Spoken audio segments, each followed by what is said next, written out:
வணக்கம். அம்மாச்சி வைத்தியம். இன்று நம்மளை எதிரிங்க நிறைய இருக்காங்க. பாதி பேர் வாழ பொறுக்காமே இருப்பாங்க.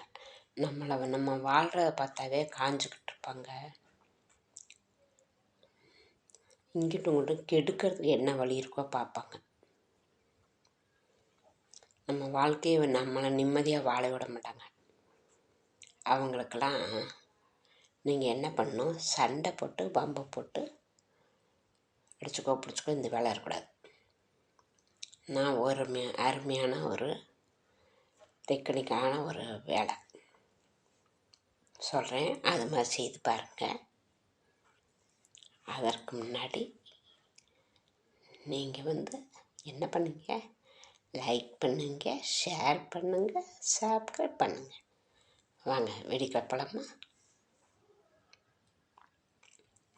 நம்ம ஒருத்தவங்க நம்மளைய எதிரிமை நம்ம பொழுதுக்கு திட்டிகிட்டே இருப்பாங்க. ஒவ்வொரு வீடுகளில் பாருங்கள், எதிர்த்தாப்பில் இருப்பாங்க. அவங்க எப்போ பார்த்தாலும் கருவிட்டே இருப்பாங்க.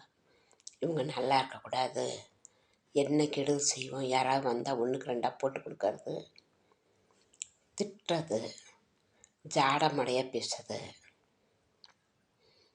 ஒரு நல்ல காரியம் நடக்கும்னா அங்கே என்ன வேலை பண்ணுமோ கெடுக்கணும் அலைவாங்க. இந்த மாதிரிலாம் இருக்கவங்களுக்கு நீங்கள் நேரில் போய் சண்டையை வம்பெல்லாம் போடக்கூடாது. அதேமாரி மந்திரம் மாயம்னு போகக்கூடாது. ஒரு அருமையான வழி என்ன தெரியுமா, ஒரு பேப்பர் எடுங்க. பேப்பர் எடுத்து அவங்கள என்னென்ன திட்டணுமோ திட்டி, அவங்கள என்னென்ன உங்கள் ஆத்திரம் தீர்ற அளவுக்கு என்னென்ன திட்டணுமோ அவ்வளவும் திட்டி எழுதி தலையை சுற்றி 3 சுற்று சுற்றுங்க. அந்த பேப்பரை எடுத்து கசக்கிருங்க. கசக்கி தலையை சுற்றி 3 தடவை சுற்றுங்க.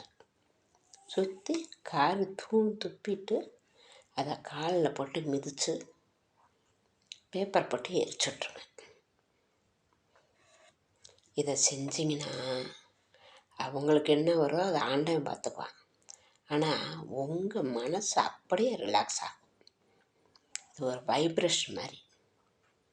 எழுத்து மூலியமாக எழுதையிலேயே நம்ம மனசு அப்படியே பக்குவப்பட ஆரம்பிச்சிடும். இதை செய்து பாருங்கள். உங்களுக்கு இது ஒரு டாக்டர் தான் சொன்னது. மனசை ரிலாக்ஸ் பண்ணுறதுக்காக இது டாக்டர் சொன்னது. இதை நீங்கள் செய்து பாருங்கள். உங்கள் மனசு அப்படியே பக்குவப்படும், மனசு சாந்தமாகும். செய்து பார்க்குறீங்களா? பாருங்கள். நன்றி, வணக்கம்.